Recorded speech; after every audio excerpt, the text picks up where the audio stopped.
E aí pessoal, tudo bem? Voltamos aqui com mais um vídeo aqui no YouTube da nossa jornada de aquecimento para as nossas 3 aulas gratuitas que nós teremos nos dias 11, 12 e 13 de agosto. Então, gente, eu sempre falo isso em todo vídeo, essa ideia da jornada de aquecimento é só para te preparar porque está por vir, de forma tipo assim, você chegar um pouco mais aquecido na ideia ali das áreas e no que você está assistindo.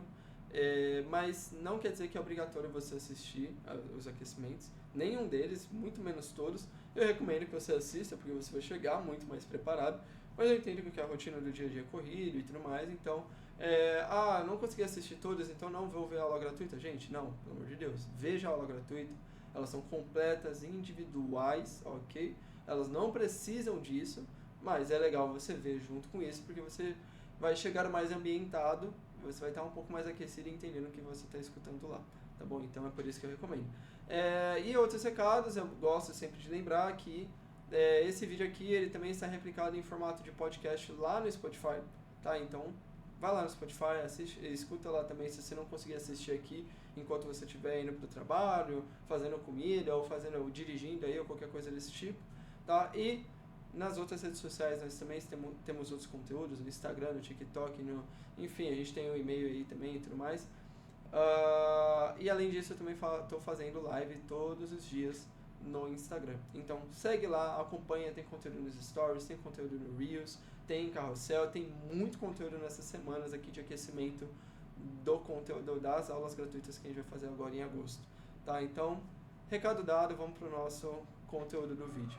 Bom, hoje nós vamos falar um pouquinho sobre como é que é a atuação em cada uma das áreas que nós vamos trabalhar e discutir mais, se aprofundar mais nas áreas de dados, né? Tem 2 áreas específicas que a gente vai se aprofundar, né? Então, como é a rotina de um analista de dados e como é a rotina de um engenheiro de dados? Esse é o foco do tema de hoje, tá bom? Em outra conversa, em outro vídeo anterior, e você pode voltar alguns vídeos para você ver se você quiser se ambientar um pouco mais no que eu vou falar agora, mas em um vídeo anterior eu falei sobre áreas diferentes de tecnologia, não só da área de dados, mas tecnologia no geral. Então falei dos programadores, né, quais são os perfis de programadores, das áreas de dados, algumas das áreas e perfis diferentes que essas áreas trabalham, até um pouco voltado para a experiência do usuário, interface, design, essas coisas eu também citei. Então, se você quiser voltar para ver um pouquinho sobre cada uma das áreas e se ambientar antes de eu falar da rotina, você pode voltar, ok?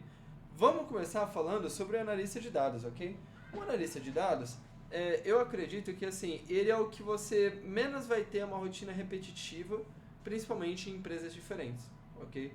Então, tipo assim, existem muitas áreas no mundo todo, eu não estou falando necessariamente de tecnologia, mas num geral, que as rotinas são similares em empresas diferentes, né? Até de tecnologia, eu acredito que até, por exemplo, programação web mobile, tipo assim, você vai programar a demanda lá X, e aí você vai ter que sentar e programar aquela demanda X.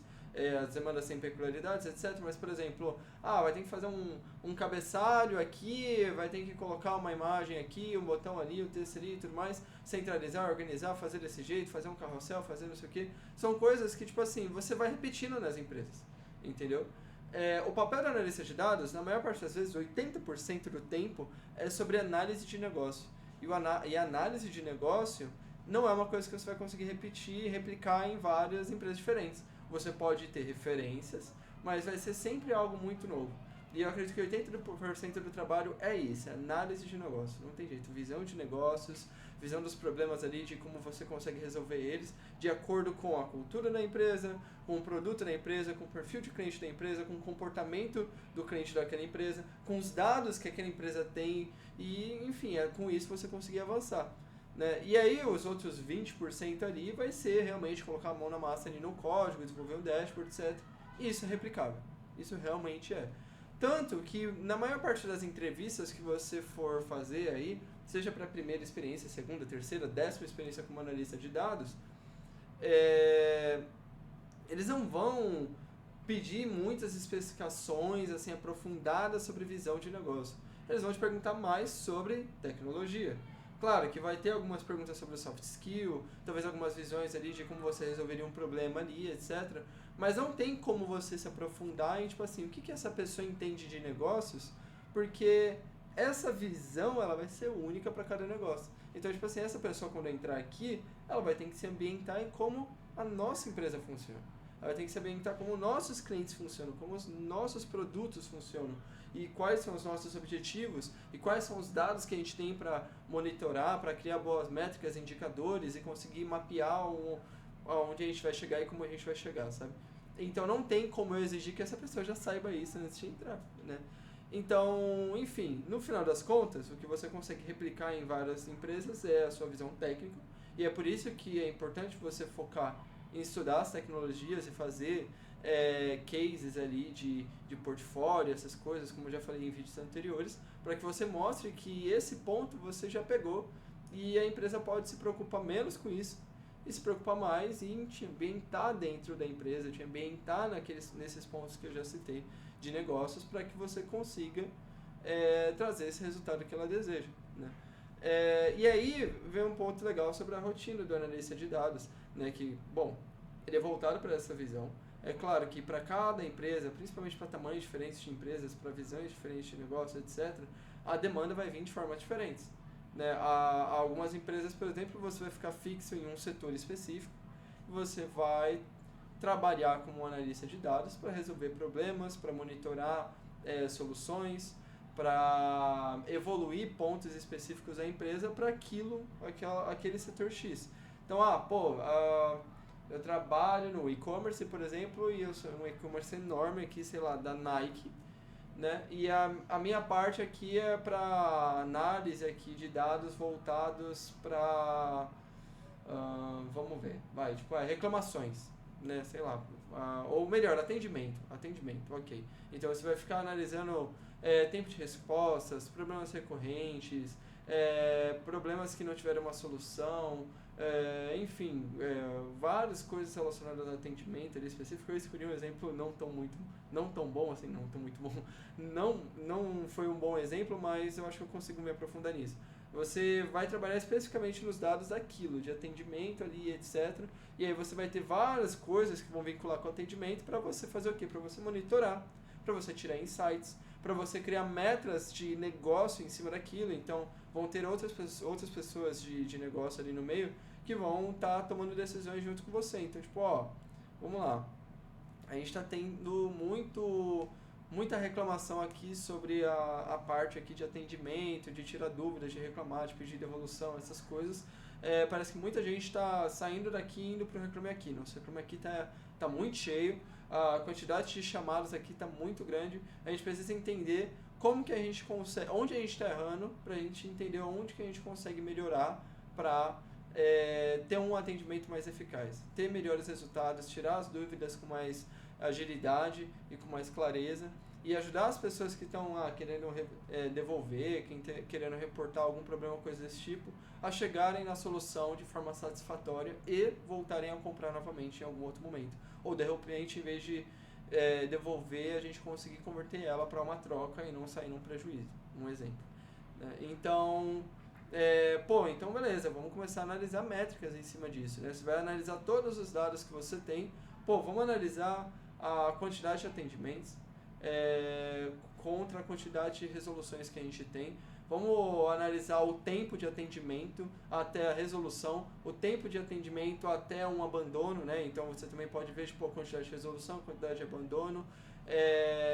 Vamos considerar também o tempo de resposta de cada um dos atendimentos. Vamos começar a coletar feedbacks por e-mail e não sei o que. Você já coleta, vamos avaliar esses feedbacks ali de notas de atendimento, da falta do atendimento. Vamos ver se as pessoas ficam entrando e saindo no atendimento, enfim. Aí você vai juntando várias métricasinhas para você chegar no gargalo de tipo, opa, meus atendentes estão demorando tanto tempo para responder e as pessoas estão ficando frustradas porque a gente está demorando para responder. Ou, opa, a gente só faz atendimento das 9 às 6 e eu tô vendo que as pessoas geralmente reclamam quando elas voltam do trabalho. Quando elas chegam em casa, elas têm tempo de sentar e abrir a reclamação. Só que aí fica, tipo assim, manda a reclamação, a gente responde no dia seguinte, ela responde de noite e a pessoa desiste. Eu acho que é aqui que tá o problema. Aí, é complicado, né? Porque, vou colocar atendimento 24 horas, às vezes custa muito alto para a empresa, dá para colocar manhã, um chat chatbot ali ou coisa desse tipo, tem várias soluções, mas, entendeu? Várias coisas que você vai colocando ali de insights no meio, de pesquisa de dados, que vai gerando insights, que vai gerando decisões, não necessariamente que vão dar o resultado assertivo, mas que vão gerar testes. Então, pô, peraí, as pessoas estão solicitando mais atendimento a partir das 7 horas, e nosso atendimento acaba às 6. Vamos fazer o teste de mudar o horário do atendimento para que a gente atenda até às 8. Pô, melhorou, mas não melhorou significativamente. Fizemos o teste por 2 semanas, melhorou, mas não foi significativamente. Vamos mudar então, vamos voltar para o horário normal, só que vamos colocar um chatbot a partir das 6 horas para fazer alguns atendimentos automáticos. Voltado para, sei lá, coisa X ali que tem mais recorrência, como devolução, vai. Pô, a gente tem muita recorrência de devolução. Ok, então vamos colocar um chatbot que acelera esse processo. E aí coloca lá para testar e você vai fazer o quê? Monitorar os dados ali. Deu certo, funcionou. Então é isso, ó. Então, depois que a gente colocou isso, a gente teve uma melhoria de 30% aqui de atendimentos aqui que foram resolvidos, satisfatórios e receberam notas boas. Então, a gente vai avaliar esse crescimento dos atendimentos resolvidos, o crescimento da nota de bom atendimento e de o meu problema foi resolvido com sucesso, eu gostei do que vocês fizeram para resolver o meu problema, e isso gerou de repente até uma recorrência ali de porcentagem X ali de pessoas que voltaram a comprar depois, ou aumentou em X% a quantidade de vezes as pessoas, em vez de devolverem, elas fazerem a troca. Porque a gente fez um chatbot treinado para incentivar a pessoa a trocar e não devolver, mas não forçar a pessoa a devolver, mas sim incentivar ela, né? Sei lá. A trocar e sim incentivar ela a trocar, né? Ela pode devolver se ela quiser. Enfim. Entendeu? Tipo, esse é o pensamento do analista de dados. É tipo assim, eu vou ver todos os dados que eu tenho. Quer dizer, eu vou receber uma meta ali, um objetivo, eu tenho algo que eu preciso melhorar. Eu vou analisar todos os dados que eu tenho para levantar hipóteses, testar essas hipóteses, monitorar essas hipóteses, ver se eles estão tomando resultados positivos e com isso chegar ao ponto de tornar isso realmente uma solução efetiva e analisar o quanto isso realmente resolveu o meu problema. Né? Então, esse é o trabalho principal do analista de dados, esse é o dia a dia. Claro que isso não acontece do dia para a noite, e nem sempre é exatamente esse o perfil de problema, mas no geral é basicamente isso. Às vezes, para o analista de dados, ele não está envolvido necessariamente na decisão de qual é a meta, às vezes é outra pessoa de negócio que está acima, que vai te passar a meta e você vai avaliar tudo isso. Às vezes é o papel dele avaliar o negócio, monitorar as coisas e decidir qual que é a meta. Às vezes não é o analista de dados que decide quais são as métricas que vão ser observadas, mas sim vai ter o papel só de, então essas métricas que precisam ser observadas pelo time todo de negócio, eu vou avaliar como eu consigo construir elas, onde elas estão, como eu consigo construir para atender essa métrica necessária ali, e aí eu vou fazer o trabalho depois em cima disso. De qualquer forma, ainda tem uma visão de negócio muito grande antes de colocar a mão na massa na tecnologia, né? Mas tudo isso depende da empresa, depende do porte dela, depende da forma que ela trabalha, depende do squad que você está, depende das pessoas que você trabalha, depende do setor que você trabalha, depende do, setor que a empresa está inserido, o perfil de produto, de cliente, enfim. Então, cada uma tem uma peculiaridade, mas essa é a visão padrão que geralmente acontece no dia a dia, tá bom? E agora o engenheiro de dados. O engenheiro de dados ele tem um perfil mais mão na massa mesmo em visão de código.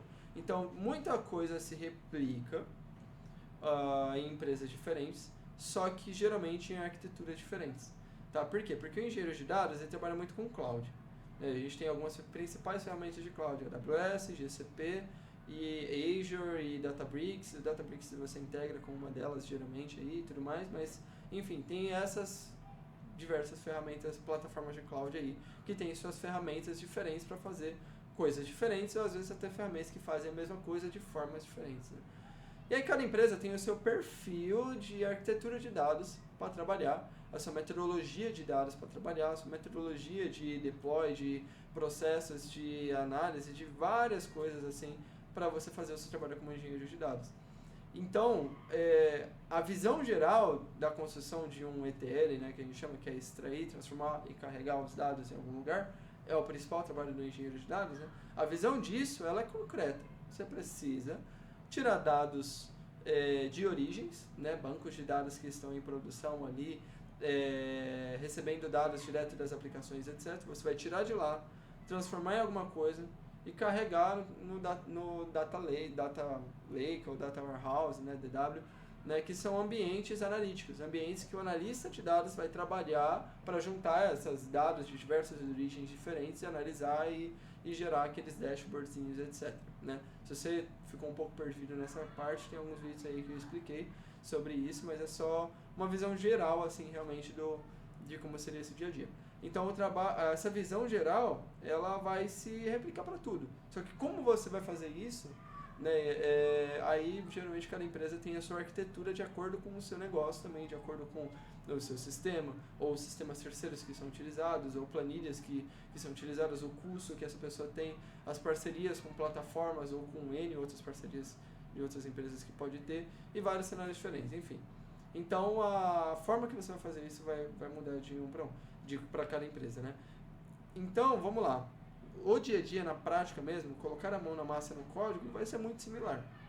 Porque você vai receber uma tarefa de tipo assim, ó, a gente tá com um projeto ali que precisa trazer alguns dados de algumas origens diferentes ali para o analista de dados gerar as métricas dele, certo?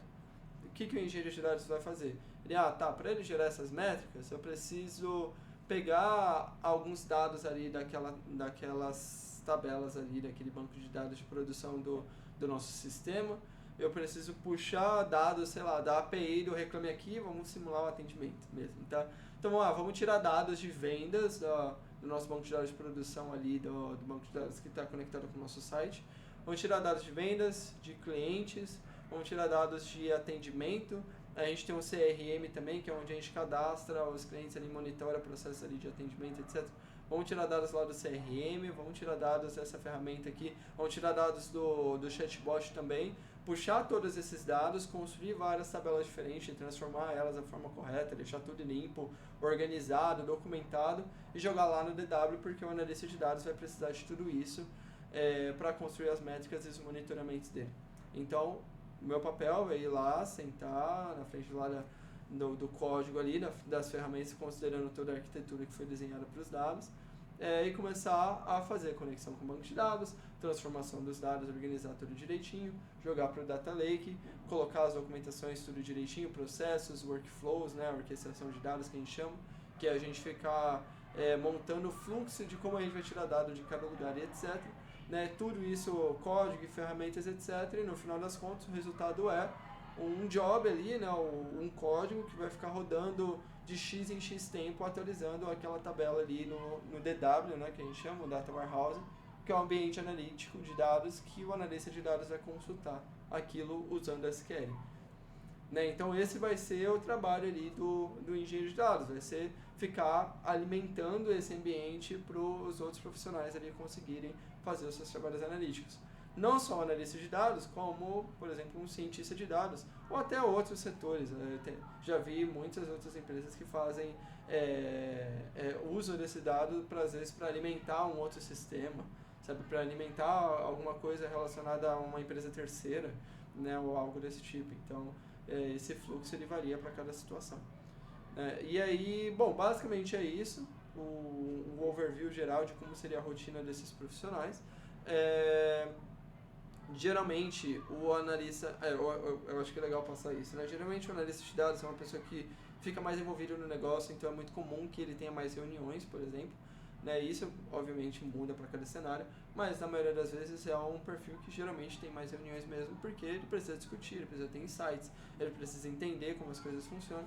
O engenheiro de dados ele vai ter reuniões iniciais para entender como vai ser o projeto e o resto do trabalho dele vai ser código. Se ele ficar preso em muita reunião, ele não consegue produzir.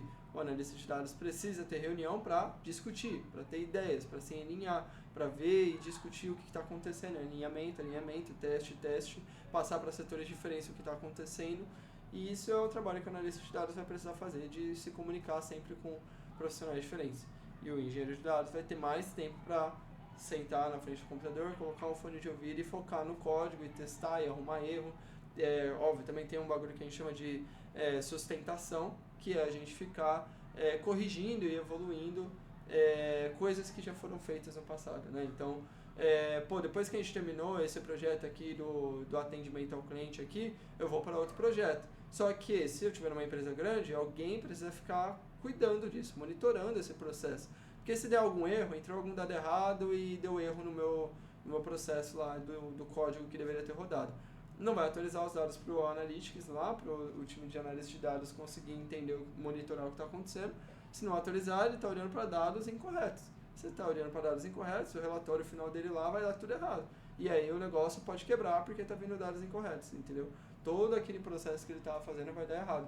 Então tem que ter um time de sustentação, principalmente se for uma grande empresa, para ficar sempre monitorando e corrigindo qualquer erro, batendo, testando, para ver se sempre está realmente os dados entrando da forma correta.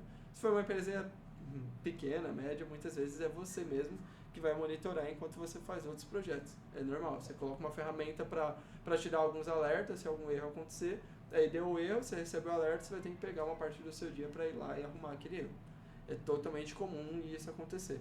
O engenheiro de dados pode ser tanto o engenheiro de dados que vai construir coisas novas, quanto o engenheiro de dados voltado para sustentação, ficar ajustando coisas que já estão em produção e mantendo aquele monitoramento e frequência do processo sempre funcionando corretamente, né?